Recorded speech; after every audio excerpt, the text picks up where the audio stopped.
Jumbo, my friends, and welcome back to What the Fuss, a podcast that talks about personal stories of mine in the fitness world, but also to bring you some insight into different alternative sports, different ways to work out and stay fit and healthy for an activity. I'm Coach Zoe, and y'all have to excuse me because I recently got my booster shot, and so I'm sweating a lot. And it's just temporary, but I will get by it, and I just took a good dose of Suck It Up Buttercup, and we continue on. But I want to talk about a situation where I was more uncomfortable and sweating a bit more, which was when I ran the Great Wall Marathon outside of Beijing, China. Now, before I go into that, I just want to say thank you for the support that I've had on this podcast so far. This podcast is now on some streaming services, Spotify. I'm working on it getting to Apple Music and some other areas, but if you're watching this video, you can also listen to it on Spotify, and I know the Amazon streaming service, whatever that is. But I just wanted to say thank you for the support, and we're going to carry on with this story.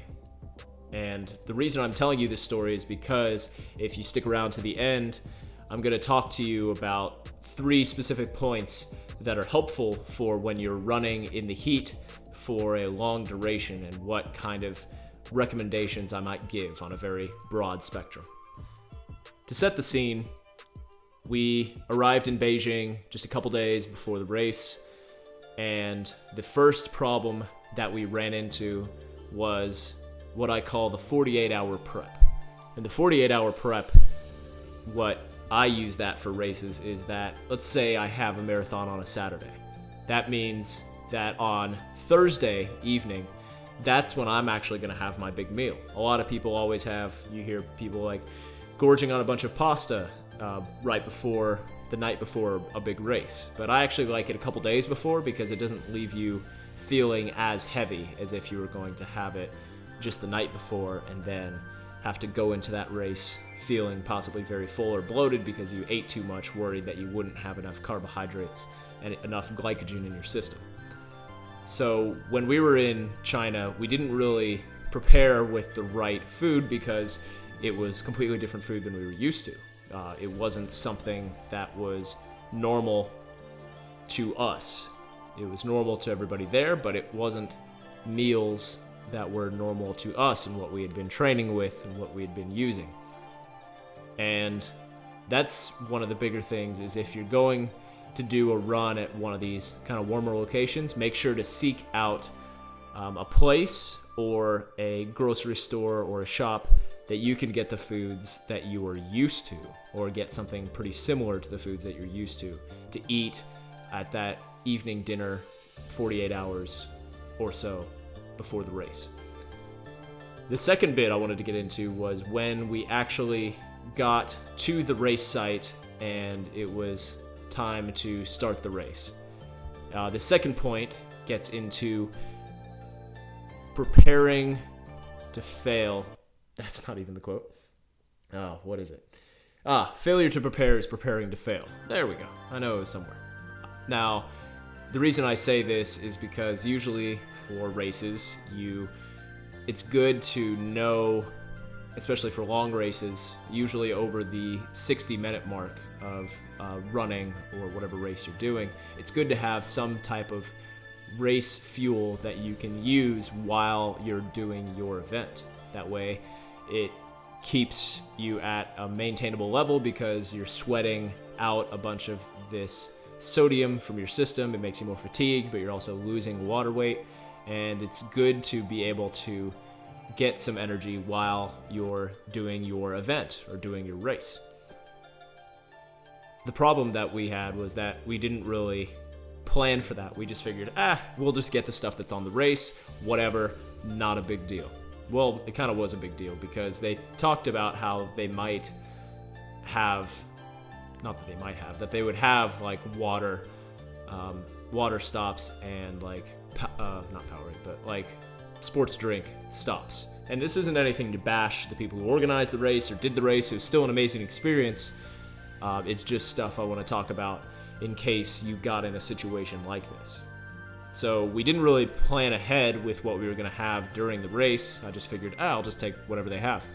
But it wasn't really, again, what I expected or what I planned for, because the sports drinks are a little bit watered down. So I want you to think about if you were trying to have coffee, right? And you love coffee, you use it for your kind of morning kick just to get you started in the day. Well, imagine instead of grinding down the beans and doing your full process to get your coffee, instead you had some water and you just had a little like pipette or something to basically put a few drops of pre-made coffee into that water. It would have a slight taste of that coffee, but it would feel really watered down. It wouldn't give you the benefit that you're looking for from that caffeine, and you wouldn't really get anything out of drinking that. Well, that's kind of how the sports drinks were. You drank it, it was a kind of hot, dry environment, and you kept going, but it wasn't really replenishing the sodium that was lost in your sweat. So that second point is that you need to make sure, if you're doing that longer duration event, you have something like some gel packs. You can even, or like a sports drink bottle, I think would have been a good choice for that day, knowing exactly what was in there. And it doesn't even have to be like a pre-made gel thing. I know a lot of kind of ultra runners who they might use a kind of chia seed lemon combination thing that they sort of make into a pudding type texture.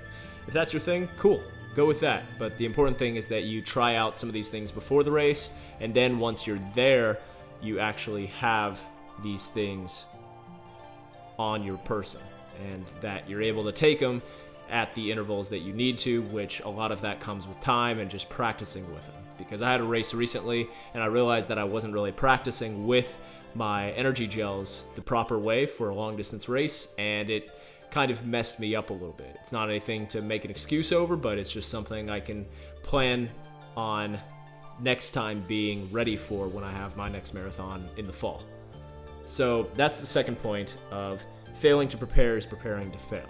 If you don't have that stuff on you, then you're basically not going to get the nutrients that you're used to or get the boost that you need during that long event.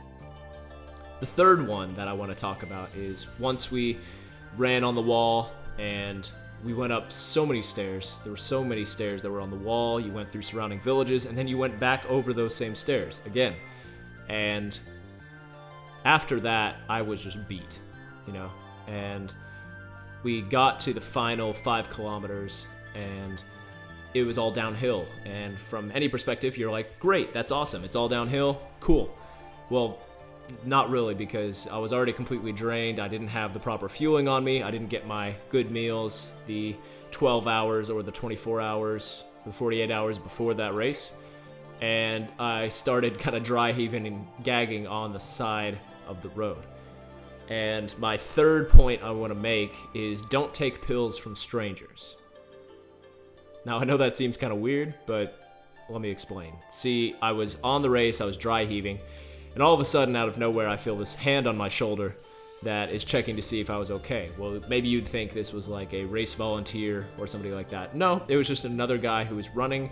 He turned out that he was an army medic, and he had these ginger tablets on him, and also sodium tablets, and he told me to basically take those and that it would help me get through the rest of the race. And any person maybe with a normal mind might be like, no, that's okay. I'm not going to take a pill from somebody who I've never met.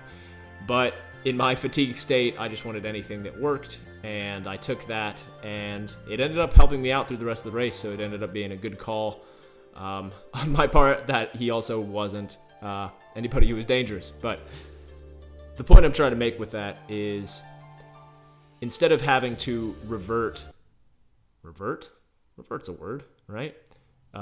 Instead of having to settle on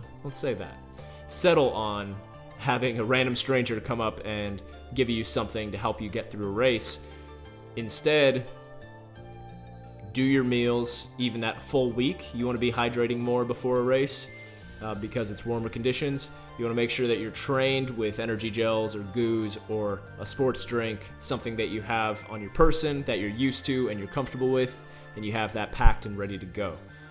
And if you can do that kind of meal prep before and the meal prep that week and hydrating and then having stuff on the course, you'll have a much better time in some of those warmer conditions where you're guaranteed to sweat a bit more during your event versus, let's say, a cold weather type race. So it's not too long of a podcast today. It's just a quick 10 minutes, but I just wanted to hit those points home because the weather's starting to get warmer and because that Great Wall Marathon taught me a lot about really preparing beforehand and being ready for a new environment before I go to do a marathon on a bunch of stairs and hills in a foreign country. So hopefully some of that advice was helpful.